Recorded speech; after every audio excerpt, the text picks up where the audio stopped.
It's time for this week's Here's How. And this week, here's how to throw a better New Year's Eve party than your neighbour, Emily Dridbit.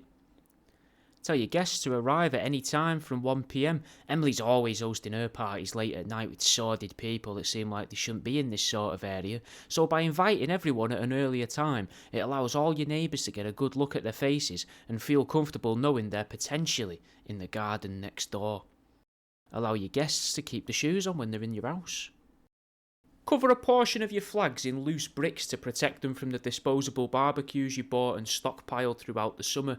These are what you're going to use to cook your guests' bacon throughout the evening. Now, a disposable barbecue is a lot of responsibility and the heat of them can damage the integrity of your cement under your flags.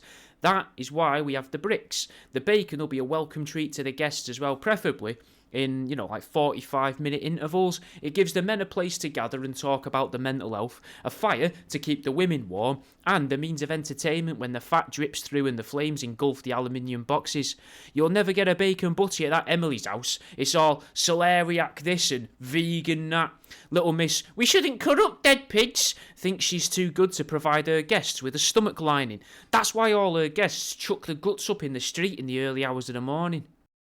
Present a child with a rather long Lincolnshire pork sausage and tell them it's their duty to make as many people complain about that sausage in the evening as possible. Character building for the kid and keeps him out of the way on his secret mission of stuffing pork meat into the U-bend, coat pockets and into people's unsuspecting drinks. At about 12:30, call the police on yourself so that all your mates think it's cool that they've gone to a party where the police have turned up. The police, they're going to be pretty busy though, innit? So you're going to have to embellish a little. A flock of racing pigeons always goes down well. Who isn't impressed by a bunch of birds? You tie some glow sticks to them, maybe paint their nails in luminous paint, and release your 300 plus birds into the night from a secret location behind your shed, maybe from the wife's new Velux in the loft. You don't want them to be overshadowed though by the fireworks, so you're going to want to release them a little bit earlier to make sure that everyone sees them and gets to enjoy them. Maybe, 10 to 12, something like that. It's an easy way to get a few awes and ahs before the smog from the rockets and Roman candles obscure the sky and your pigeons become hidden in the mist. Hire a close-up magician, but spike all his drinks. There's no kids around as it's an adult party, not a birthday party at a soft play centre. Get the weird fucker bladdered. Soon he's going to be saying all of his favourite racist jokes and chasing the women around with his limp wand. Tell everyone that a couple there just got engaged so everyone starts congratulating them. But tell them to be subtle about it because you overheard it down the side of the house and it took a bit of convincing and you feel sorry for him, but you're glad that he did it in private. Don't show any beheading videos unless someone is really keen. You'll only know by asking them, but make sure that you're wording it in a way where you're gauging their interest rather than asking them flat out if they want to watch one of them. Spend the daytime setting up a sort of tannoy system in the garden, something that Miss Dridbit's kids can hear to make sure it wakes them up. Use it through the early evening to announce fake train times to rile her up about her fella leaving her. The one who was, the ticket inspector that proper broke her heart after he found out she wasn't exactly sure who the father of that fourth baby was. Then, as the night has settled, fireworks coming to a close. Belt this out as Uncle Gerald hammers the last Catherine wheel into the shed door. No, man. Ever sticks around, your kids have no dad. You tell them they're in the ground, you're on kid 4. Get your ankles away from your ears, they shouldn't be there. Lonely, that's how you're gonna die, young and unloved. Fudge like a cereal bowl, curtain twitching. I know you're looking outside to see who has parked their car there.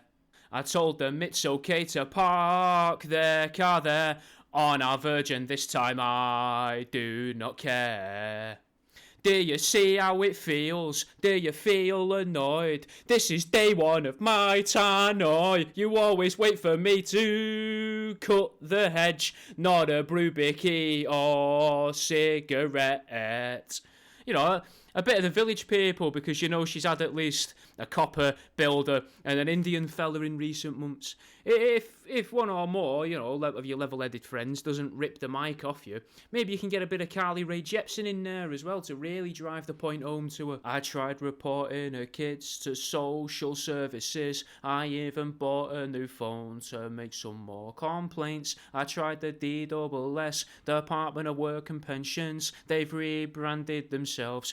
Butter soy candles aren't being declared tax bills. She is owing Facebook Marketplace, and I can't stand this single lady. She has had 4 kids and she is lazy. I want the council to take that baby. It just doesn't sit right with me lately, 'cause she feeds her children, but I'm the one paying. Mark, Steve and Kyle, Barry, Michael, Floyd and Terence, possible fathers. They're just the ones that I have made a note of. I bet her intestines full of baby gravy. You've just got to make sure that you're bringing a light to the issues you have with Emily Dridbit and not letting her, make the party about herself. And that's the end of this week's Here's How.